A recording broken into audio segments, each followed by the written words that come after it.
Hi everyone. Today we are going to discuss a very important topic which is labor welfare, and further we are also going to talk about its meaning, features and also the various theories pertaining to it in detail.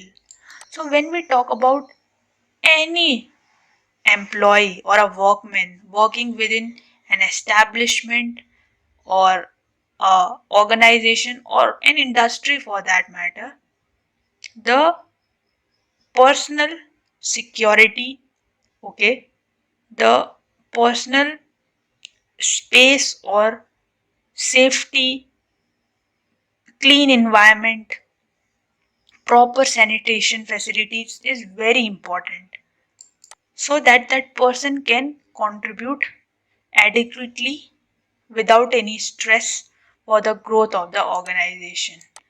Now let us discuss its meaning according to International Labour Organization. It can be defined as a term which is understood to include such services, facilities, and amenities as may be established in or in the vicinity of the undertaking to enable the persons employed in them to perform their work in healthy, congenial surroundings and to provide them with amenities conducive to growth, to good health and high morale. So everything is summed up in this definition. Whether we talk about a healthy environment or clean surroundings or providing them amenities conducive to good health, safe drinking water, clean drinking water, right? Proper sanitation facilities. So this is very important. If the organization wants to grow in long term, they have to provide these all facilities, right? So that their employees remain satisfied and contribute for the growth of the organization. Now, labor welfare relates to taking care of well-being of workers by employees, trade unions, governmental and non-governmental institutions and agencies, right? So, whether we talk about employers, they can set up like grievance redressal committees, right? They can also take the employees in their board or any kind of committee so that the employees can also participate in decision making process. Then trade unions, very right. Trade unions, we all know, represent the workers. Okay. Governmental and non-governmental institutions also take care through how government makes various labor laws. Right. We all know about Factories Act. Okay. Child Labor Prohibition Act, Workmen Compensation Act. What are these? These are all made to protect the interests of the laborers working in any industry. So, welfare includes anything that is done for the comfort and improvement of the employees and is provided over and above the wages. Okay, normal wages they get, but what is given over and above these wages? The comfort which is given, the social security in the form of life insurance, health insurance, or accidental cover, whatever is there, that comes under labor welfare. Now, when we talk about the features of labor welfare, the first one is dynamic. Okay. Why? Because it varies from country to country, region to region, and also from organization to organization. Labor welfare activities depend upon the need of the workers, their social status, and social class, and so on. Like, for example, an Indian workman might require just a scooty or a bike to reach to the establishment, whereas an American might require a car only. Now, flexible, it is also flexible because it is an ever changing concept. Because as new welfare measures are added from time to time to the existing measures, the need of the work changes with time also, and the changing social environment also. Okay, so we all know that there are various amendments that can be done, okay, in a labor laws also all the committees that are made by the employers for the protection of well-being of the workers, they can also be amended, right? Now, voluntary or mandatory, some labor welfare measures are provided by laws and mandatory, right? They are mandatory, while some are voluntarily provided by the organization for betterment of the employees. Welfare measures may be introduced by the employers, employees, or by any social or charitable agency. So, voluntary or mandatory can be there.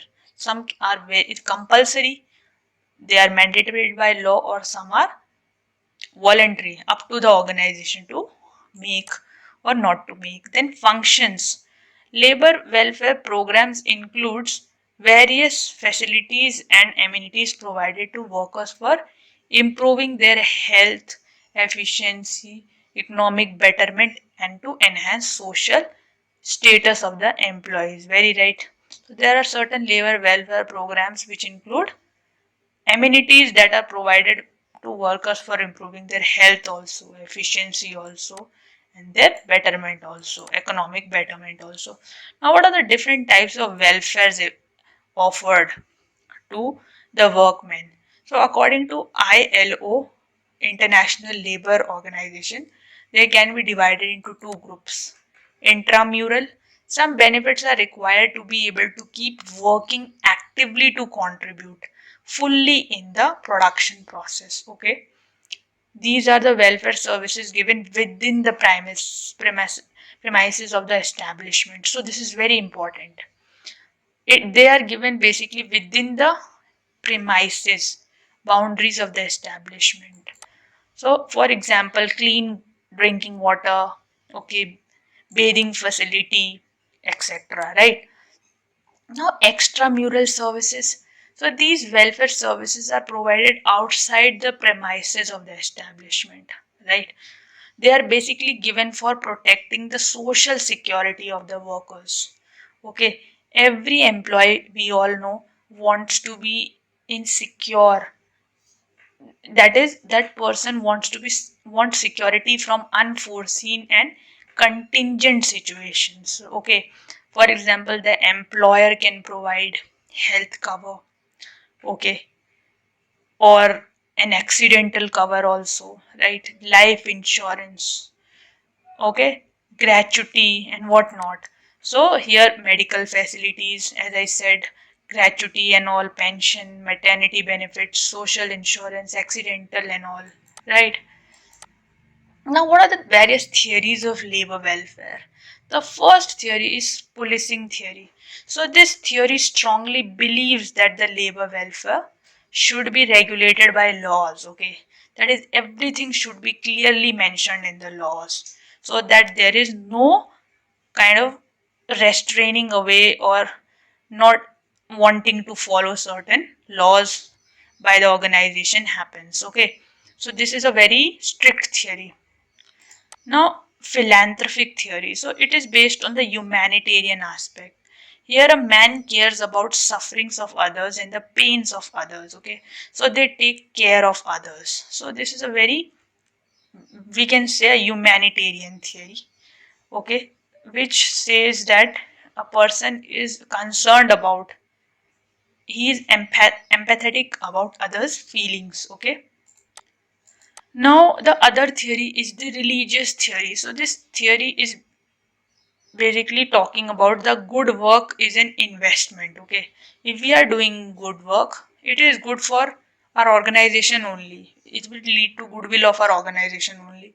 And also it believes that when we are doing good work, our sins of previous births or other upcoming births gets vanished, okay, if welfare activities are performed.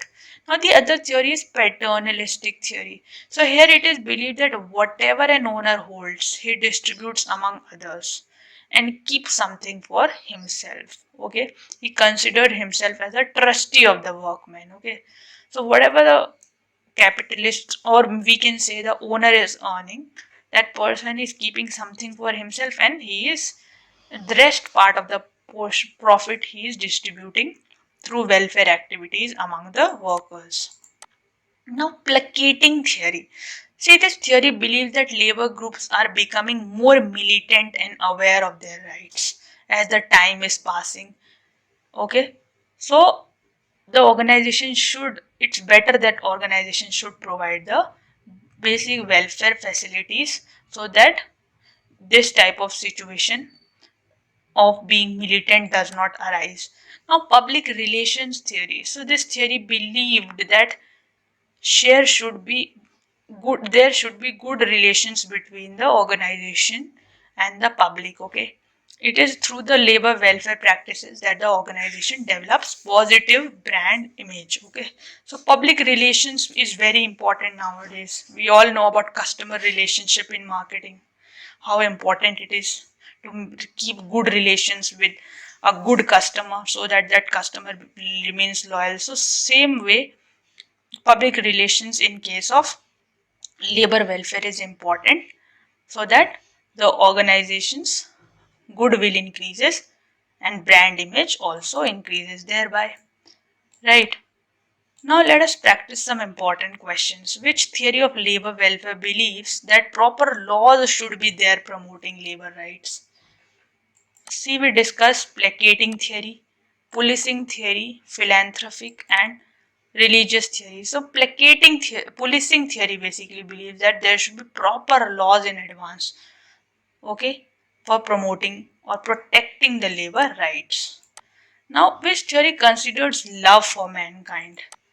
Public relations theory, or placating, philanthropic, or none? See, philanthropic theory is basically focusing on the love for mankind, understanding others' feelings and their miseries so that that person can come out of it. Okay, so philanthropic theory focus on this. So this was all for today. Thank you so